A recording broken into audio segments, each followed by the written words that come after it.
পাবেন কত দিবেন? 1111 টাকা। ওয়াইফ হাজবেন্ডকে মিষ্টি খাওয়াচ্ছে।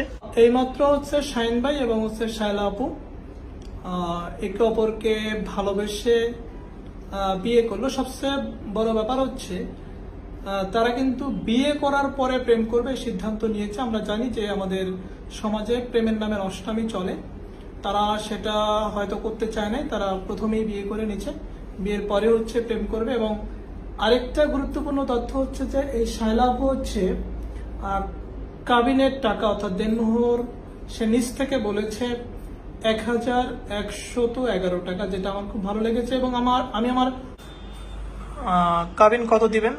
1111 টাকা। এত কম টাকা কেন? ভালোবেসে? হ্যাঁ, আপনি কি কাবিনের টাকাকে বেশি গুরুত্ব দিচ্ছেন না ভালোবাসাকে? নিশ্চয়ই ভালোবাসা। ওকালতি জীবনে কিন্তু এরকম দেখি নাই যে এত কম টাকা দেনমোহর নিয়ে থাকে। যাই হোক, আমরা মিষ্টি খাচ্ছি। শায়লা আপু এবং শাহিন ভাইয়ের জন্য দোয়া রাখবেন যে তারা যেন দীর্ঘদিন পথ চলতে পারে একে অপরকে ভালোবেসে।